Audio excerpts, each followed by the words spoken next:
لیکن جب اس طرح کا دن آئے APS پشاور جیسا، 16 دسمبر دن ہو 71 کسانے جیسا، تو آپ کو اس بات کا احساس ہوتا ہے ایک دفعہ پھر سے کہ یہی وقت ہے سچ بولنے کا، یہی وقت ہے حق کو حق اور باطل کو باطل کہنے کا، روشن کو روشن اور تاریک کو تاریک کہنے کا۔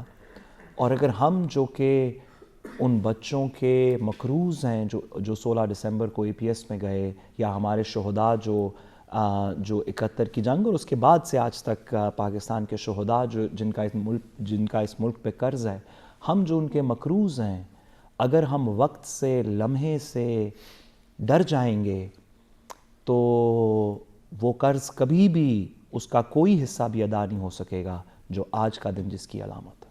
ٹھیک ہے عادل صاحب، اگر دیکھا جائے آج کے موجودہ سیاسی و معاشی حالات میں تو کیا ایک جامع پالیسی، ایک متفق لاہ عمل اب ہمارے لیے کتنا ضروری ہے؟ دیکھیں، یہ جو 16 دسمبر سانحہ APS ہوا تھا، ہر سال 16 دسمبر کو پوری قوم کے وہ جو زخم ہیں وہ تازہ ہو جاتے ہیں، وہ دل خراش یادیں وہ جب وہ سامنے آتے ہیں نا، وہ مناظر یقین کریں کہ اسی فیز میں پوری قوم پہنچ جاتی ہے، وہ امیجن نہیں کیا جا سکتا، وہ قیامت تھی۔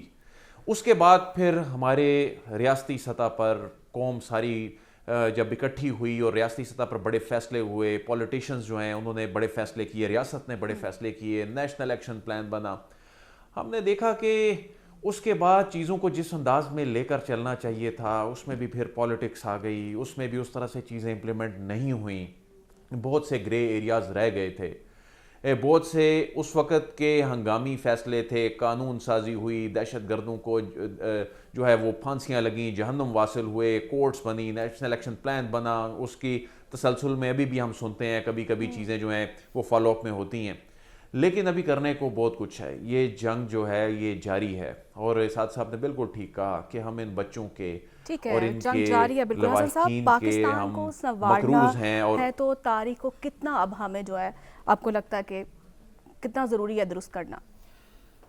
دیکھیں، پہلی تو بات یہ ہے کہ جسے آپ تاریخ کی بات کر رہی ہیں اور سقوط ڈھاکہ کی بات آپ نے ذکر کیا، میں یہ سمجھتا ہوں کہ سیاستدانوں کو تاریخ سے سبق سیکھ لینا چاہیے، لیکن تاریخ کا سبق یہ ہے کہ ہم تاریخ سے سبق نہیں سیکھتے، بلکہ میں تو صرف یہ ایک شعر ہی کہوں گا کہ ہوس نے کر دیا ہے ٹکڑے ٹکڑے نوئے انسان کو، اخوت کا بیاں ہو جا، محبت کی زباں ہو جا، اور ہم اس پر چلیں گے تو ہم مستقبل کا سوچیں اور پوزیٹیو تھنکنگ لے کر آئے۔ سیاستدان بھی جو ہے وہ تفریق اور تقسیم کے معاملات ختم کرتے ہوئے پوزیٹیو اینگل میں سوچیں، اور یہ جو بات ہو رہی تھی ثانیہ 16 دسمبر کی، کہ میں یہ کہنا چاہتا ہوں کہ پرامن پاکستان کی بنیادوں میں ان بچوں کا خون شامل ہے، جس کو ہمیں کبھی بھلانا نہیں چاہیے، کوئی شک والی بات نہیں بھلانا چاہیے۔ اب ہم سب کو تاریخ سے سیکھنے کی بھی ضرورت ہے۔ تو ناظرین، اس کے ساتھ مجھے اجازت دیجیے، کل پھر آپ سے ملاقات ہوگی اللہ نے کے بعد۔